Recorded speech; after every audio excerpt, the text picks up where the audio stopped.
জনৈক লোক এসে বলল, আল্লাহর নবী, আমার আব্বা মারা গেছেন, ও তারা কামালান, টাকা পয়সা ছেড়ে গেছেন। বললাম, তিনি আমাকে কিছু বলে যাননি। আমি আমার আব্বার নামে দান করলে আমার আব্বার পাপ মিটে যাবে কি? কালা নাম, হ্যাঁ। আল্লাহ রসুল বলেন, হ্যাঁ, তোমার বাপের পাপ মিটে যাবে। আল্লাহ নবীও বলেননি ছোট বড়, জিজ্ঞাসাকারীও বলেননি ছোট বড়। হাদিস বুখারী মুসলিম। আপনি আপনার বাপ মায়ের নামে দান করলে কবরের শাস্তিতে বন্ধ হয়ে যাবে, এ কথা আল্লাহ নবী বলছেন, আমি বলিনি। তার পাপ মিটে যাবে, এ কথা মুহাম্মদ সাল্লাল্লাহু আলাইহি সাল্লাম বলেন, এ কথা আমি বলিনি। রাসূল সাল্লাল্লাহু আলাইহি সাল্লাম বলছেন, ইন্না সাদকাতা ইয়াতি ইয়াউমাল কিয়ামা, বিচারের মাঠে দান আসবে ছায়া হয়ে। অতক্ষণ পর্যন্ত আপনার উপরে ছায়া করে থাকবে যতক্ষণ পর্যন্ত বিচার শেষ না হচ্ছে। বিচার শেষ হওয়া পর্যন্ত আপনার উপরে ছায়া হিসাবে থাকবে দান, এ কথা মুহাম্মদ সাল্লাল্লাহু আলাইহি সাল্লাম বলেন। 7 শ্রেণীর মানুষ বিশেষ ছায়াতলে থাকবে বিচারের মাঠে। তার এক শ্রেণীর মানুষ গোপনে দান করে, যে ইন্না সাদকাতা সিররে তুতফিউ গাযাবার রাব্বে, গোপনে দান আল্লাহর রাগকে মিটিয়ে দেয়। সম্মানিত দিনী ভাই বোন, রাসূল সাল্লাল্লাহু আলাইহি সাল্লাম বললেন, ইন্না সাদকাতা তুতফিউল খাতিয়াতা কামা ইতফিল মাউন নারা, নিশ্চয় দান মানুষের পাপকে মিটিয়ে দেয় যেভাবে পানি আগুনকে নিভিয়ে দেয়। এই কথা আমি বলিনি, মুহাম্মদ সাল্লাল্লাহু আলাইহি সাল্লাম বলছেন, দান মানুষের পাপকে মিটিয়ে দিতে পারে যেভাবে পানি আগুনকে নিভিয়ে দিতে পারে। কোনো ইবাদত নাই পৃথিবীতে যা এমন করতে পারে। হজ পারে না, উমরা পারে না, সালাত পারে না, সিয়াম পারে না, তাসবিহ তাহলিল জিকির আজকার পারে না, দানই পারে। রাসূল সাল্লাল্লাহু আলাইহি সাল্লাম বলছেন, সাদকাত বুরহান, দান হলো দলিল। বুখারী মুসলিমের হাদিস। কি দান? দলিল মানে কি? দলিল, এই জমি আমার, প্রমাণে দলিল আছে। এই বাড়ি আমার, প্রমাণে দলিল আছে। বিচারের মাঠে আল্লাহকে বলবো আমি জান্নাত পাবো। আল্লাহ যদি বলে কেন, আমি বলবো জান্নাত পাওয়ার দলিল আমার কাছে আছে। আমি এমনি বিচারের মাঠে আসিনি, আমি দলিল আদিলে নিয়ে এসেছি, সেটা হলো দান। পৃথিবীর কোনো ইবাদতকে রাসূল সাল্লাল্লাহু আলাইহি ওয়াসাল্লাম দলিল বললেন না দান ছাড়া। হাদিস বুখারী মুসলিম। আমার মা হঠাৎ মারা গেছেন, ওয়াজুন্নাহা লাউ তাকাল্লামাত তাসাদ্দাকাত, আমি মনে করছি আমার মা কথা বলতে পারলে দান করতেন। ফাউসাদ্দাকান লাহা সওয়াব, আমি আমার মায়ের নামে দান করলে আমার মায়ের নেকি হবে কি? আল্লাহ রাসূল বললেন, হ্যাঁ। মহিলা মানুষ জিজ্ঞাসা করলেন আল্লাহর নবীকে। মহিলা মানুষ বলছেন, আয়েশা রাদিয়াল্লাহু তাআলা আনহা বলেন, যে মহিলা এসে আল্লাহ রাসূলকে বলল, আমার মা হঠাৎ মারা গেছেন, আমার ধারণা আমার মা কথা বলতে পারলে কিছু দান করতেন, আমি যদি এখন আমার মায়ের নামে দান করি নেকি হবে? আল্লাহ রাসূল বললেন, হ্যাঁ। সম্মানিত দিনী ভাই বোন, বিশেষভাবে মহিলাদের বলতে চাই, খারাজা রাসূলুল্লাহ সাল্লাল্লাহু আলাইহি ওয়াসাল্লাম ফিতরা ও আধা মাররা ইলা নিসা, তিনি ঈদুল আযহা ওয়া ঈদুল ফিতরে ঈদের মাঠে গেলেন। সালাত শেষে তিনি মহিলাদের কাছে গেলেন। মহিলাদের কাছে গিয়ে বলছেন, ইয়া মাশারান নিসায়ে তাসাদদাকনা ফাইন্নী উরিতুকুন আকসার আলিন নারে, মহিলারা শোনো, দান করো, তোমাদের অধিকাংশ দেখি তোমরা জাহান্নামী। জাহান্নাম থেকে বাঁচতে হলে দান করো। বুখারী মুসলিমের হাদিস। দান করে তোমরা জাহান্নাম থেকে বাঁচো। জাহান্নাম বলতে নারী আর নারী, জাহান্নাম বলতে শুধু নারীকেই বুঝায়। হাদিস বুখারী মুসলিম। জাহান্নাম বলতে নারী আর নারী। মদিনার মহিলারা মুখের উপরে কথা বলতে পারতেন। মদিনার মহিলারা বললেন, কেন জাহান্নাম বলতে নারী নারী কেন হবে? তখন আল্লাহ রাসূল বললেন, তুকসিরনা লানা তাকফুরনা লাশিরা, তোমরা অভিশাপ করো বেশি আর স্বামীকে মানো না, স্বামীকে মেনে চলো না।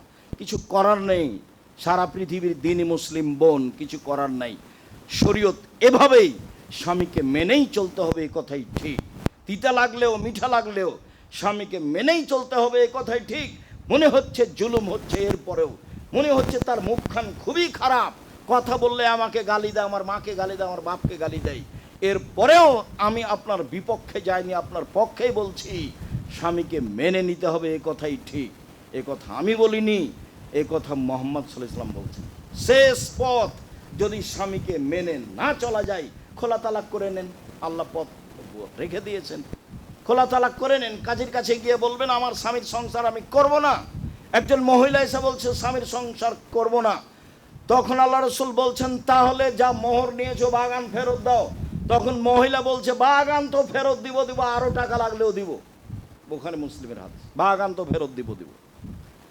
আর কারণে বলছে আমি আর স্বামীর সাথে আমি সংসার করব না, এর অর্থ এই নয় যে আমার স্বামী খারাপ মানুষ, ও খুব পরহেজগার মানুষ, তার চালচলন খুব ভালো, তবে সে খুব কুৎসিত, দেখতে আমাকে কেমন কেমন লাগে, খুব খাটো, 5 জনের সাথে চললে দেখা যায় খুব খাটো, আমাকে ভালো লাগে না, আমি শান্তি তৃপ্তি পাই না, আমি তার সাথে চললে ভালো সেবা করতে পারবো না। অতএব আমি 5টা বুঝে ভাবলাম যে আমার ভিন্ন হয় ভালো, অতএব আমাকে ভিন্ন করে দেন, বাগান ফেরত দিতে হবে। বাগান তো ফেরত দিব, আরো টাকা লাগলে দিব। হাদিস বুখারী মুসলিম, পথ খোলা আছে, স্বামীকে মেনেই চলতে হবে। এই কথাই রাসূল সাল্লাল্লাহু আলাইহি সাল্লাম বলেন। সম্মানিত দিনী ভাই বোন, মহিলাদের জাহান্নাম থেকে বাঁচার পথই হচ্ছে দান। আব্দুল্লাহ ইবনে মাসউদের স্ত্রী জায়নাব বলেন, যা ঈদের মাঠে আল্লাহ রাসূল বললেন, মহিলারা শোনো, জাহান্নাম থেকে বাঁচো, ওলাবে হলিয়ে কুন্না, তোমাদের কানের গায়ের গয়না হলেও, যা কিছু আছে, টাকা যদি নগদ না থাকে, কানে যা আছে দান করে দাও, গলায় যা আছে দান করে দাও, হাতে পায়ে যা আছে দান করে দাও। শোনো, তোমরা দান করে জাহান্নাম থেকে বাঁচো, তোমরা দান করে জাহান্নাম থেকে বাঁচো। এই কথা রাসূল সাল্লাল্লাহু আলাইহি সাল্লাম তাদেরকে বিশেষভাবে বলছেন। আদী ইবনে হাতেম বলছেন, রাসূল সাল্লাল্লাহু আলাইহি সাল্লাম বললেন, মা মিনকুম মিন আহাদিন ইল্লা সাইয়ুকাল্লিমুহুল্লাহু তাআলা ইয়াউমাল কিয়ামা লাইসা বাইনাহু ওয়া বাইনাহু তারজুমান ওয়ালা হাজিবুন ইয়াহজিবুহু। বিচারের মাঠে সবাই আল্লাহ মানুষের মুখামুখি কথা বলবেন, তখন কোনো দোভাষী থাকবে না, তখন কোনো অন্তরাল থাকবে না, মুখামুখি সামনাসামনি। বিচারের মাঠে যখন আল্লাহর সাথে কথা হবে, তখন কোনো দোভাষী থাকবে না, আমি যা বলবো আল্লাহ তা বুঝবেন, আল্লাহ যা বলবেন আমি তা বুঝবো, কোনো অন্তরাল থাকবে না। ফায়ানজুরু আয়মানা মিনহু, তখন ডান দিকে লক্ষ্য করবে, এরা মা কাদ্দামা মিন আমালিহি, জীবনের সব কর্ম দেখতে পাবে। বাম দিকে লক্ষ্য করবে, নিজের সব কর্ম দেখতে পাবে। নারীদের সাথে খেলতামাশা বন্ধ করেন, ছবি উঠে আছে, সেদিন বিচারের মাঠে সবকে দেখতে পাবেন। ডান দিকে দেখতে পাবে সব কর্ম, বাম দিকে দেখতে পাবে সব কর্ম, তারপর সামনের দিকে লক্ষ্য করবে, দেখবে জাহান্নাম। তখন আল্লাহ রাসূল বললেন, পৃথিবীর মানুষ, ফাত্তাকুন নারা ওয়ালাউ বিশিক্কি তামারাতিন, খেজুরের বীজের উপরে যে সাদা পদার্থ আছে, ওই সাদা ছিলকার সমান পরিমাণ হলো দান করে জাহান্নাম থেকে বাঁচো। টাকা না থাকলে কি হবে? কম থেকে কম। মহিলাদেরকে বললেন, তোমাদের টাকা না থাকলে কি হবে? হাতে গায়ে গলায় যা আছে তা দিয়ে দাও। পুরুষদের বললেন, সারা পৃথিবীর মানুষকে বললেন, শোনো, জাহান্নাম থেকে বাঁচো, খেজুরের বীজের উপরে যেই ছিলকা সামান্যতম পর্দা রয়েছে, সেটুকু পরিমাণ হলেও দান করে জাহান্নাম থেকে বাঁচো। এই বাক্য তিনি কোনো ইবাদতের সাথে বললেন না। বললেন না যে হজ করে জাহান্নাম থেকে বাঁচো, বললেন না যে উমরা করে জাহান্নাম থেকে বাঁচো। কি সাধে যে মানুষ ঘটা করে সপরিবারে রামাজানে চলে যাচ্ছে। বা এ কথা ঠিক, রামাজান মাসে উমরা করলে হজের সমান নেকি হয়, হাদিস বুখারী মুসলিম, এ কথা ঠিক। কিন্তু আপনার আহাল পরিবারে গ্রামে আছে অসহায় মানুষ, সবকে ছেড়ে আপনি চলে গেলেন, এটা আপনি কি দেখাতে যাচ্ছেন?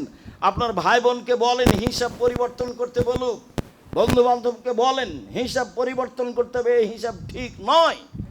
আল্লাহ বললেন না, নবী বললেন না যে তোমরা উমরা করে জাহান্নাম থেকে বাঁচো, হজ করে জাহান্নাম থেকে বাঁচো, রমজান মাসের সিয়াম রোজা থেকে জাহান্নাম থেকে বাঁচো, এই কথা তিনি বলেননি। তিনি বললেন, পৃথিবীর মানুষ শোনো, খেজুরের বীজের উপরে যে সাদা পদার্থ থাকে, এই পরিমাণ হলেও দান করে জাহান্নাম থেকে বাঁচো। তিনি বললেন, প্রত্যেক দিন সকালে 2 জন ফেরেশতা আকাশ থেকে নেমে আসেন। প্রত্যেক দিন সকালে 2 জন ফেরেশতা আকাশ থেকে নেমে আসেন।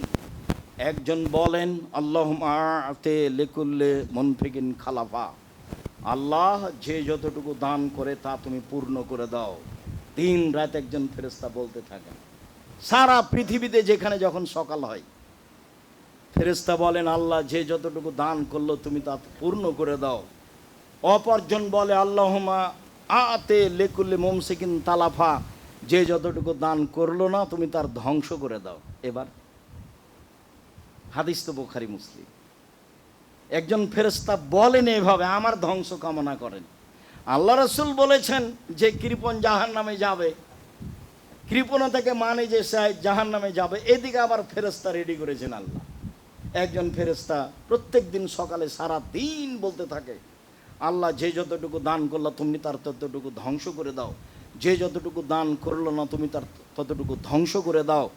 রাসূল সাল্লাল্লাহু আলাইহি সাল্লাম বললেন, আলিয়াদুল উলিয়া খায়রুম মিন ইয়াদিস সুফলা, দেওয়া হাত ভালো নেওয়া হাতের চেয়ে। খুব জরুরি দুর্ঘটনা ছাড়া মানুষের কাছে সাহায্য চাইবেন না। দিন মজুরি করে খাবেন, আমি তো বলেছি শেষ পথ দিন মজুরি। শ্বশুরের কাছে টাকা নিতে হবে না, যৌতুক নিতে হবে না, 24 ঘন্টার মধ্যে যৌতুক ফেরত দিতে হবে। মোটর সাইকেল আপনার শ্বশুর আপনাকে দিয়েছে খুশি, ভুল কথা। আপনার শ্বশুর মোটর সাইকেলটা ফকিরকে দিতে পারে না? আপনার শ্বশুর যে মোটর সাইকেল আপনাকে দিয়েছে, আপনি কি কাপুরুষ? ফার্নিচার আপনার শ্বশুরকে আপনাকে দিতে হবে কেন? ভিক্ষা করে খান নাকি? কই আবদুল্লাহর শ্বশুর তো আমাকে একদিনও বলে না, আব্দুর রহমানের শ্বশুর তো একদিনও বলে না, আব্দুর রহিমের শ্বশুর তো একদিনও বলে না আমাকে যে ভাইজান আমি কিছু একটু ফার্নিচার দিই। আমার বাসায় ফার্নিচার থাক আর না থাক সেটা ভিন্ন কথা। কই বলারই তো সাহস করে না, কেউ বলে না তো একদিন একটা ঘড়ি কিনে দিই ভাইজান, এক জোড়া জুতা দিই, তা তো বলে না কেউ। এরা তো সবাই আপনাদের সামনে, খোলা দিন রাতে আপনাদের সামনে আসছে, এখন সবাই বাহির থেকে চলে এসেছে। আমি এ বলে আপনাকে খাটো করতে চাইনি, আপনারা আমি সহযোগিতা করতে চাচ্ছি, আপনারা আমি সাথে আছি। আপনি আমার দিনী ভাই, আপনি আমার দিনী বোন, আপনার আমি সার্বিক কল্যাণ কামনা করি এবং ধর্ম প্রচারে আমি ফাঁকি দিইনি আপনাকে কোনো দিন। ফাঁকি দিয়ে আমি দিন প্রচার করতে রাজি নই।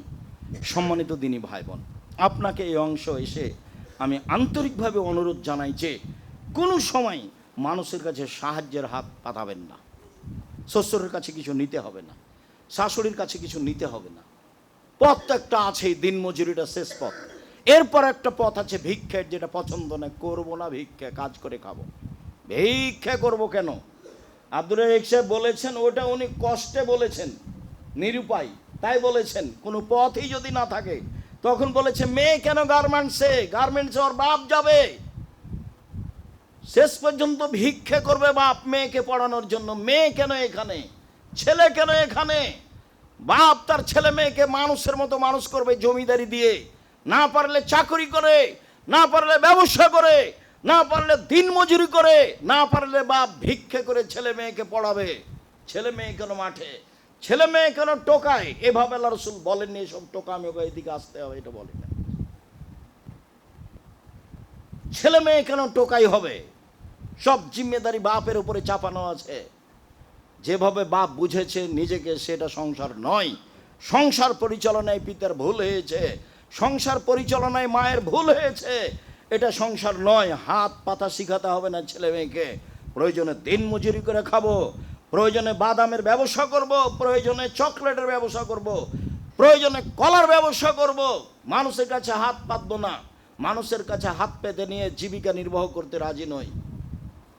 সম্মানিত দিনী ভাই বোন, বলছিলাম রমজান মাস, রমজান মাসকে মূল্যায়ন করার চেষ্টা করেন। সব দরজা খোলা আছে, জান্নাতের সব দরজা খোলা।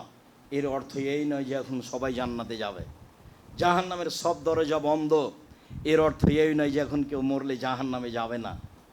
রহমতের সব দরজা খোলা, আকাশের সব দরজা খোলা। এ দিয়ে আল্লাহ রমজান মাসকে সম্মান করতে চেয়েছেন। পৃথিবীর মানুষ, তোমরা রমজান মাসকে সম্মান করো, মূল্যায়ন করো। মূল্যায়ন করার জন্য আমি আপনাকে পরামর্শ দিচ্ছি, এক, কম খেতে হবে। এটা প্রথম পরামর্শ, কম সাহারি কম ইফতার। দ্বিতীয় পরামর্শ হলো প্রয়োজন কম করতে হবে, জুতা স্যান্ডেল কম কিনতে হবে। 90 সাল থেকে আমি সংসার করে আসছি, এ যাবৎ আমি কোনো দিন ঈদকে লক্ষ্য করে কাপড় চোপড় কিনিনি, জুতা স্যান্ডেল কিনিনি। আমি তো নিজের জন্য ভাবি না, আমি তো দেউলিয়া মানুষ। আমার রাস্তাঘাটও যা, বাড়িঘরও তাই। বাড়িঘর 6 মাস গাড়িতে আছি, 6 মাস বাড়িতে আছি। নিজেকে নিয়ে 1 মিনিটের জন্য ভাবা প্রয়োজন মনে করিনি। প্রয়োজন কম করেন, প্রয়োজন বেশি করলে টাকা লাগবে বেশি, তখন কাজে নামতে হবে বেশি। তারপরে তাসবিহ তাহলিল জিকির আজকার করেন। আমার মতো ভবঘোরা হবেন না, কোথায় আছি কোথায় নাই দিন রাত। বাড়িতে স্থির বসেন, তাসবিহ তাহলিল জিকির আজকার করেন, কোরআন তেলাওয়াত করেন। যে কোনো মূল্যে একে মূল্যায়ন করতেই হবে। আল্লাহ রসুল বলেছেন, রমাজান পার হয়ে গেছে, পাপ মোচন করতে পারেনি, দুর্ভাগ্য ব্যক্তি সে। রমাজান পার হয়ে গেল, পাপ মুছে নিতে পারলো না, দুর্ভাগ্য ব্যক্তি সে।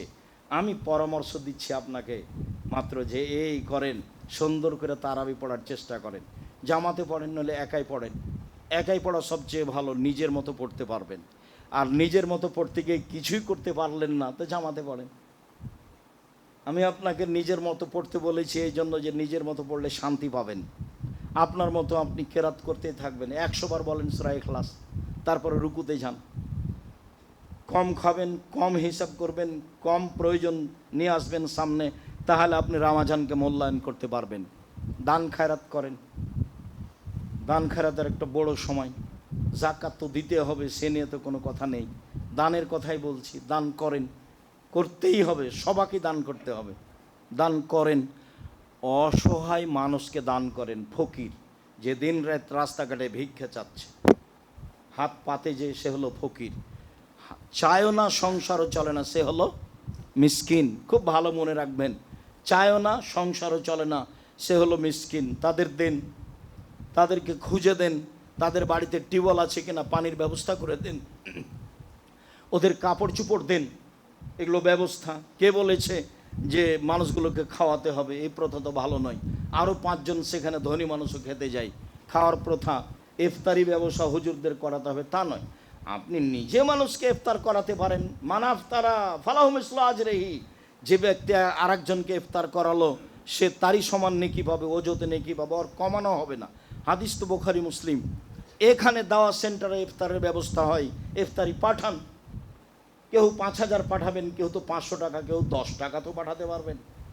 জামিয়া সালাফিয়া রাজশাহীতে 500 ছেলে আপনাদের খাচ্ছে, তার মানে ওরা এখন টাকা দিবে না, তো ওরা কে খাবার দিবে? সৌদি আরব থেকে শিক্ষক এসেছেন রমজান মাসে, আমাদের আগেও বলেননি। এখন প্রতিষ্ঠান ছুটি দেওয়া হয়েছে, সব ছেলে চলে গেছে। এখন ছেলের বাপ কি টাকা দিবে? বলছে জি না, আমি তো টাকা দিব না। তো এখন সব ছেলেগুলো আসলো, কে খাওয়াবে? তো জামিয়া সালাফে খাবার দিবে। জামিয়া সালাফে কে? বলে আপনার কাঁধের ওপরে আছে।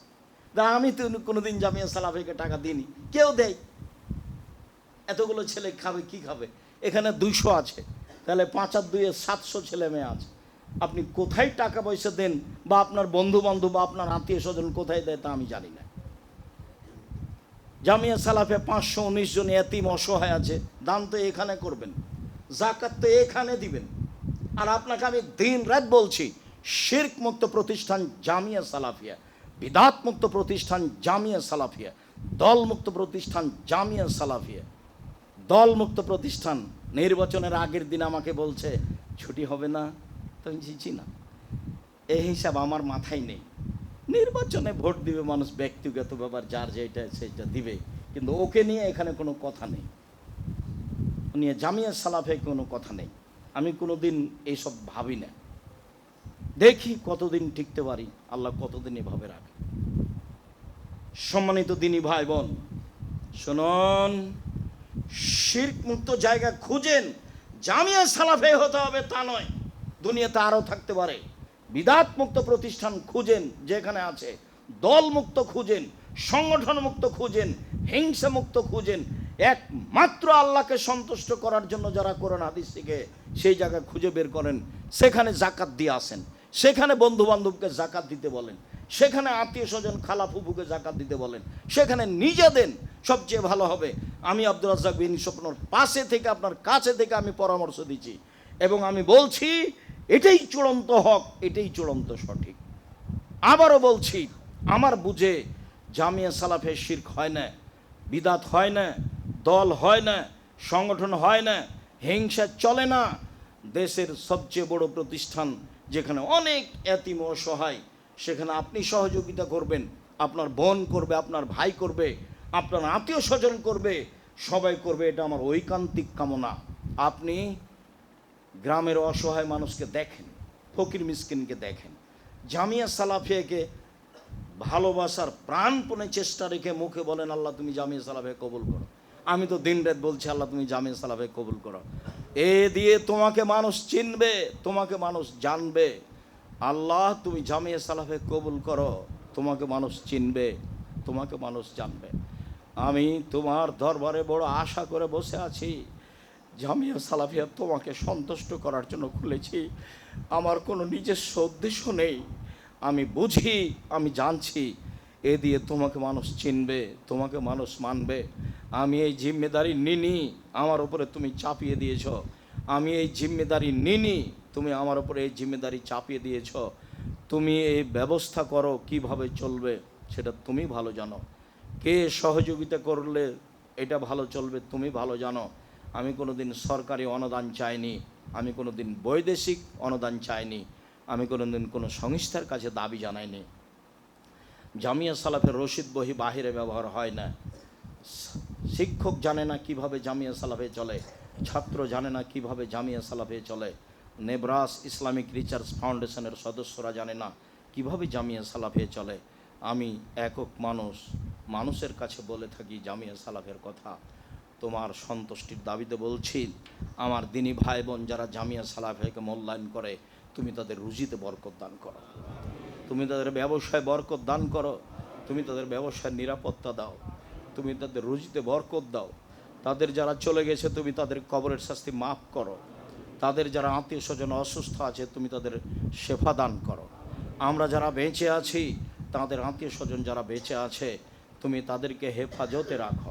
আর ওয়ালা খাউফুন আলাইহিম, বিচারের মাঠে তারা আশঙ্কিত শঙ্কিত হবে না। কি যে হয়, কি যে হয়, ওয়ালা খাউফুন আলাইহিম ইহজানুন, আর তারা চিন্তিত হবে না। ওয়ালাহুম ইহজানুন, আর তারা চিন্তিত হবে না, দুঃখিত। ফলাফল যে কি দাঁড়ায় কোনো চিন্তা নেই। আর জোর করে নির্বাচনও নয় যে জোর করে করে নিবে, এটা পথ পদ্ধতি নাই ওখানে। বিচারের মাঠে জোর করে কিছু করার পথ নেই, সবার হাত পিছন দিকে বাঁধা থাকবে, যারা জাহান নামে যাবে। আর বিচারের মাঠে উঠবে যখন, তখন কারো পরনে কাপড় থাকবে না, সবাই উলঙ্গ অবস্থায় থাকবে। মুহাম্মদ সাল্লাল্লাহু আলাইহি সাল্লাম, আয়েশা রাদিয়াল্লাহু তাআলা আনহা বললেন, কি বলেন আল্লাহর নবী, ইয়ানজুরু বাযুম ইলা বাযিন, একজন মানুষ আর একজন মানুষকে দেখবে, এটা কেমন কথা হলো, সবাই উলঙ্গ থাকবে মানে? তখন আল্লাহ রাসূল বলছেন, বলো কি আয়েশা, মানুষের এমন কোন পরিবেশ থাকবে না, ইয়ানজুরু বাযুম ইলা বাযিন, একজন আর একজনকে দেখবে এরকম কোনো পরিবেশ থাকবে না। মানুষের বুদ্ধি থাকবে না কে কোন বিপদে আছে, আবার মানুষ উলঙ্গ হয়ে আছে, এটা মানুষ দেখবে। ভাবো কি তুমি, কিয়ামতের চেয়ে তুমি যেটা ভাবছো তার চেয়ে লক্ষ গুণ ভিন্ন ধরনের। কিয়ামত যত কঠিন, কবর তার চেয়ে অনেক অনেক অনেক বেশি কঠিন। কিয়ামত যত কঠিন, জাহান্নাম তার চেয়ে লক্ষ গুণ বেশি কঠিন। কি দিয়ে বুঝায় আপনাকে আমি কিয়ামত কত কঠিন? ইয়াউমাইযিন তুহাদ্দিসু আখবারাহুম, যেদিন মানুষের সব কর্মের কথা মাটি বলে দিবে, টপ টপ টপ টপ মাটি বলতে পারবে কথা।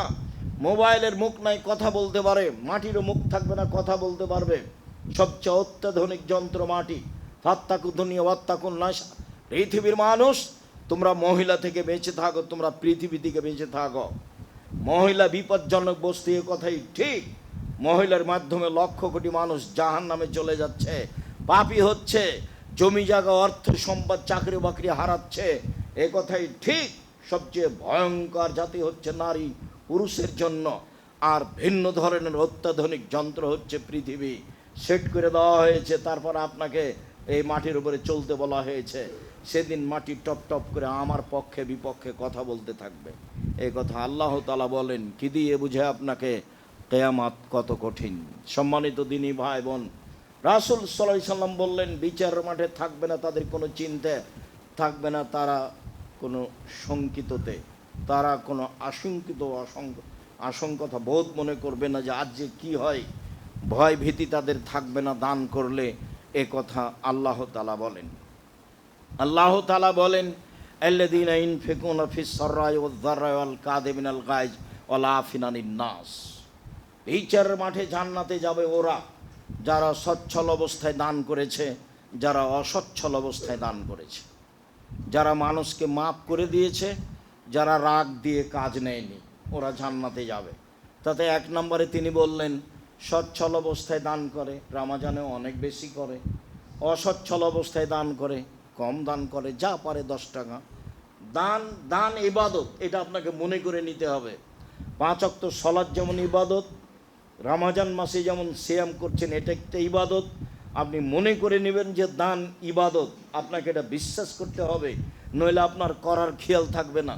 যে যখন চাইবে তখন আপনি মনে করবেন যে দাও, মাওলানা সাহেব কী করবে, চাচ্ছে 200-500 টাকা দিয়ে দাও, ফকিরটা চাচ্ছে 10 টাকা দিয়ে দাও।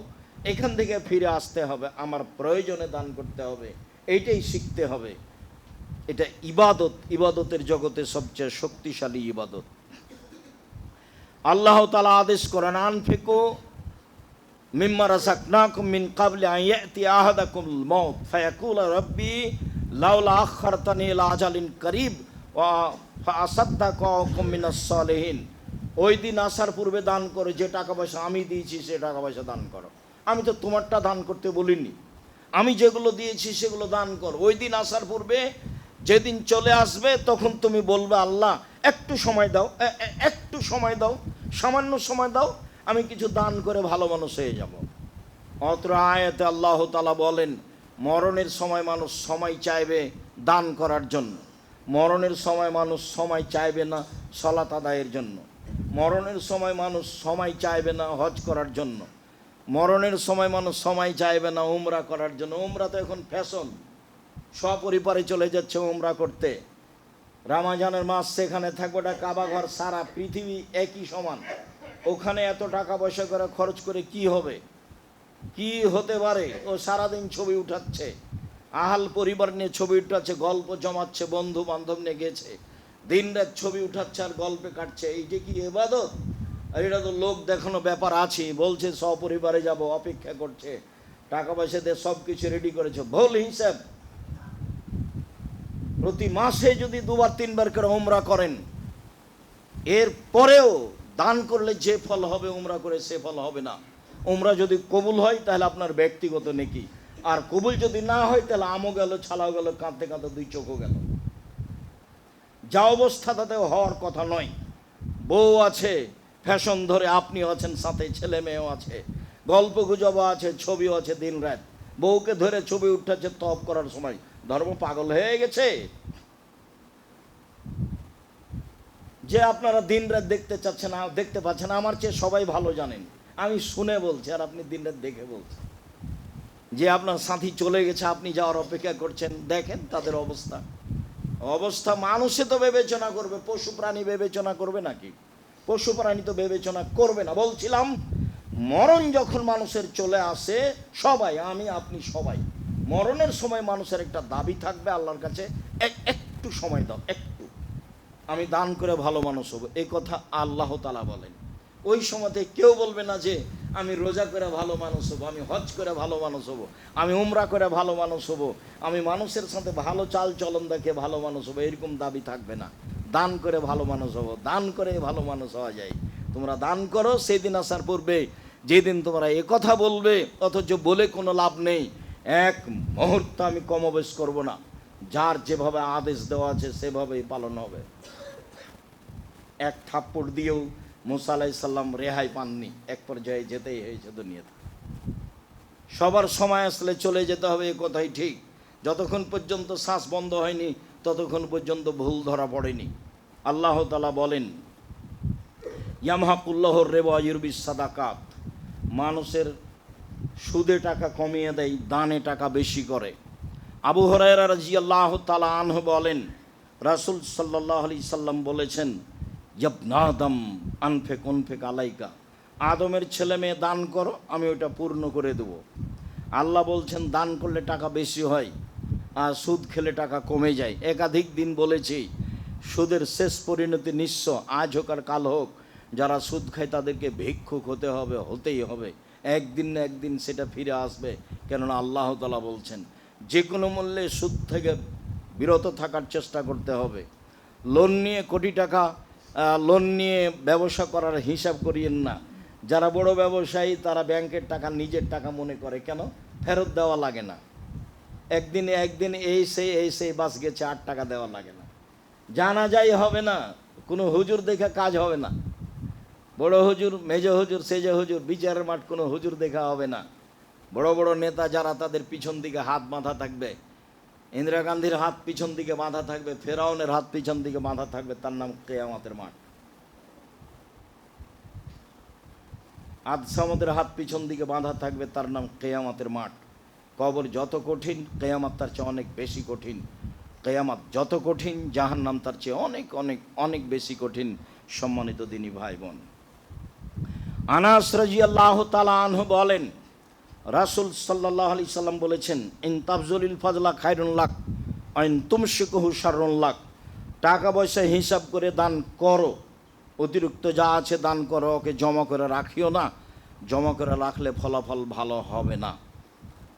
উমামা বাহিলি রাদিয়াল্লাহু তাআলা আনহু বলেন, রাসূল সাল্লাল্লাহু আলাইহি ওয়াসাল্লাম বললেন, তাসাদ্দাকু মিন কাবলা ইয়াতি আহাদাকুম, ওই দিন আসার পূর্বে দান করো যেদিন তোমাদের উপরে সময় চলে আসবে, এমসি রাজুল বেসাদাকাতে, মানুষ তার টাকা নিয়ে ঘুরবে, কোথায় দান করবে জায়গা পাবে না।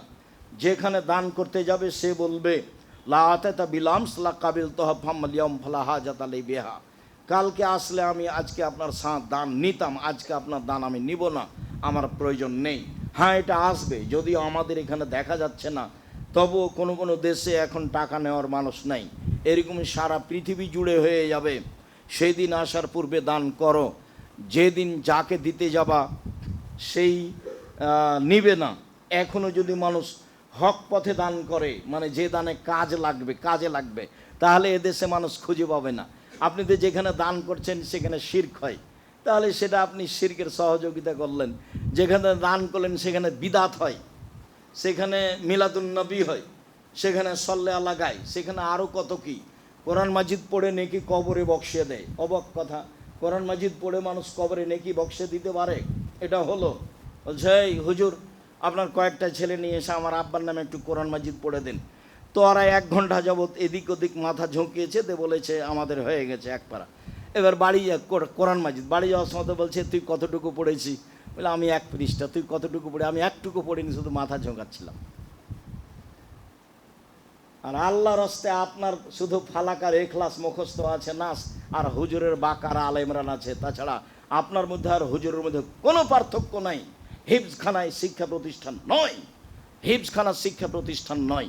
হিফজখানা আনুষঙ্গিক প্রতিষ্ঠান হতে পারে, যেখানে কোরআন হাদিস শিক্ষা দেওয়ার মাধ্যম আছে, সেখানে হিফজ থাকতে পারে। হিফজ মানুষের বিদ্যার সহযোগিতা করতে পারে। হিফজ মূলত কোনো বিদ্যা নয়, ও তো কিছু জানে না। নহলেও কথা বলে, আর না হলে চলে যায় যে কবরে বক্সিয়ে দিয়ে। কবরে বক্সিয়ে দিয়ে কার পৈতৃক সম্পত্তি নাকি যে কবরে বক্সিয়ে দিবেন? মানুষ মরার পরে 2টা পথ, মুখে বলেন আল্লাহ আমার বাপকে ক্ষমা করো, আর 10 টাকা দান করেন, বাস এই 2টা পথ। এই 2টা পথ ছাড়া তৃতীয় কোনো পথই নেই। আপনি এখনই তল্লাশি চালিয়ে দান করেন, আপনার ভাই বোনকে তল্লাশি চালিয়ে দান করতে বলেন। শিরক মুক্ত জায়গায় দান করতে হবে, বিদাত মুক্ত জায়গায় দান করতে হবে, তাহলে দেখবেন জায়গা খুঁজে পাওয়া কঠিন আছে। টাকা থাকলেই দান করতে হবে তা নয়। যদিচ ভারত, বাংলাদেশ, পাকিস্তানে, বাংলাদেশে 95 জন মানুষই মাঝহাব মেনে চলে, 5 জন মানুষ মাঝহাব মেনে চলে না। তো যারা মাঝহাব মেনে চলে তাদের দানের অধিকাংশই ভুল পথে আছে, তারা ধরতে পারে না। অথচ মাছ দিয়ে ভাত খেলে কাঁটা ফেলে খায়। দান করলেও বিবেচনা করা উচিত কোথায় দান করতে হবে। সম্মানিত দিনী ভাই বোন, উম্মে সালমা আসমা রাদিয়াল্লাহু তাআলা আনহা বলেন, রাসূল সাল্লাল্লাহু আলাইহি সাল্লাম বলেন, আসমা তাসাদ্দাকি ওয়ালা তুহসি, দান করো গুণে রাখবা না। কয় টাকা দান করলে এটা হিসাব করবো না। ওলা তুই ফাইয়াল্লাহু আলাইকে, দান বন্ধ করবা না, নইলে আল্লাহ তোমার প্রতি দয়া রহমত বন্ধ করে দেবে। এটা নিষেধ, বুখারী মুসলিমের হাদিস, খুব ভালো করে খেয়াল করবেন। আসমা তুমি দান বন্ধ করো না। শোনো, যদি দান বন্ধ করো তাহলে আল্লাহ তোমার প্রতি দয়া রহমত, তোমার রুজির বরকত সব বন্ধ করে দেবে। আনফিকি মাস্তাতাতে, যা পারো সেটা দান করো, সম্ভবপর। দান জরুরি, তুমি দান করো। দান জরুরি, তুমি দান করো, সম্ভবপর দান করো। আবু যার গেফারি রাদিয়াল্লাহু তাআলা আনহু বলেন, রাসূল সাল্লাল্লাহু আলাইহি সাল্লাম বললেন, সুবহানাল্লাহ বললে দানের নেকি হয়, আলহামদুলিল্লাহ বললে দানের নেকি হয়, আল্লাহু আকবার বললে দানের নেকি হয়, লা ইলাহা ইল্লাল্লাহ বললে দানের নেকি হয়, ভালো কাজের আদেশ করলে দানের নেকি হয়, মন্দ কাজের নিষেধ করলে দানের নেকি হয়, স্ত্রী মিলনেও দানের নেকি হয়। সাহাবীগণ তখন বললেন, কেমন হলো কথা? যে মানুষ তো স্ত্রী মিলনে যায় প্রবৃত্তিকে ঠেকানোর জন্য, সেটা দান হতে নেকি হতে পারে কি করে? তখন রাসূল সাল্লাল্লাহু আলাইহি ওয়াসাল্লাম, দেখো মিলন যদি ভুল পথে হতো তাহলে পাপ হতো কি না? সাহাবীগণ বললেন, তা তো অবশ্যই, মিলন ভুল পথে হলে পাপ তো হতোই। মিলন যদি ভুল পথে হলে পাপ হয়, তাহলে ঠিক পথে হলে নেকি হবে। পথগুলি রাসূল সাল্লাল্লাহু আলাইহি ওয়াসাল্লাম দানের উল্লেখ করলেন। আবু মুসা আশআরী রাদিয়াল্লাহু তাআলা আনহু বলেন, রাসূল সাল্লাল্লাহু আলাইহি সাল্লাম বললেন, কুল্লু মুসলিম সাদাকা, সবাকে দান করতে হবে। এই বাক্য সাহাবীদের উপরে কঠিন হয়ে গেল। তিনি বললেন, সবকে দান করতে হবে। অবাক, সবাই কিভাবে দান করবে? তখন সাহাবীগণ বললেন, ফাইলামে আস্তাতে, সবাই যদি দান করতে পারে না, তাহলে কি করবে? সবাই কি দান করতে পারবে? দান করলে তো টাকা থাকা লাগবে। তখন আল্লাহ রাসূল বললেন, শোনো, ফালইয়ামাল বেয়াদাইহে, ও মানুষের বাড়িতে কাজ করবে। ফায়ানফা নাফসাহু ইয়াতাসাদ্দাক, নিজে উপকৃত হবে দিন মজুরি করে এবং মানুষকে দান করবে। তাহলে দিন মজুরকে দান করতে হবে, ভ্যান চালককে দান করতে হবে, রিক্সা চালককে দান করতে হবে। যে যেভাবে পয়সা ইনকাম করছে তাকে দান করতে হবে, এটা আদেশ। যদিও ফরজ বিধান নয়, কিন্তু এটা আদেশ, সবাইকে দান করতে হবে। তো সাহাবী বললেন, এটা কেমন কথা হলো? টাকা না থাকলে কি দান করবে? ওই মানুষের বাড়িতে কাজ করবে, কাজ করে দান করবে। হাদিস তো বুখারী মুসলিম, আমি আর আপনি এখন বিবেচনা করি। এরপরও সাহাবীগণ থামলেন না, বললেন, ফাইলাম ইস্তাতে, যদি মানুষের বাড়িতে কাজ করতে না পারে? তখন আল্লাহ রাসূল বলছেন, ফাইন দাল হাজাতিল মালহুফ, অসহায় মানুষকে সহযোগিতা করবে। তখন সাহাবীগণ বললেন, ফাইলাম ইস্তাতে, এটাও যদি না পারে? তখন আল্লাহ রাসূল বলছেন, ফায়ুমসিক নাফসাহু আনিশ শাররি ফাইনাহু লা সাদকা, তাহলে নিজেকে পাপ থেকে ঠেকিয়ে রাখবে, এটাই হবে দান। সবাইকে দান করতে বললেন। সাহাবীগণ বললেন, যদি না পারে? বলে, মানুষের বাড়িতে কাজ করতে হবে। সেটা যদি না পারে, অসহায় মানুষের সহযোগিতা করতে হবে। ভ্যান একটা ঠেকেছিল, ঠেলে দিলেন। বলে, এটাও যদি না পারে? বলে, পাপ থেকে নিজেকে ঠেকাবে। পাপ থেকে ঠেকানো খুব কঠিন। হাট বাজার তো নারী দিয়ে ভর্তি। তো এখন বাড়িতে থাকেন, বলে ইনকাম করবে কে? নিরুপায় হয়ে করেন। নারীতে হাট বাজার তো ভর্তি করেছেন আপনি আর আপনার ভাই, ধর্মের নাম দিয়ে। জাযাকুমুল্লাহ খায়রা। আল্লাহ তুমি তৌফিক দান করো দানের। আল্লাহুম্মা সাল্লি আলাইহি আল্লাহুম্মা বারিক।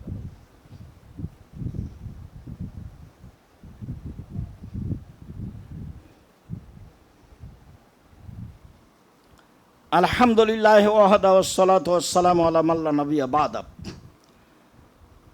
প্রত্যেকটা সমস্যাকে দূর করার মাধ্যম হলো দান।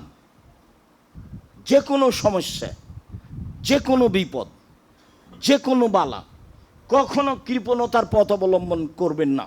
আল্লাহ রাসূল বলছেন, অত্তাকু সোহা ফাইনা সোহা আলাকা মান কানা কাবলাকুম, পৃথিবীর মানুষ কৃপণতা থেকে বেঁচে থাকো,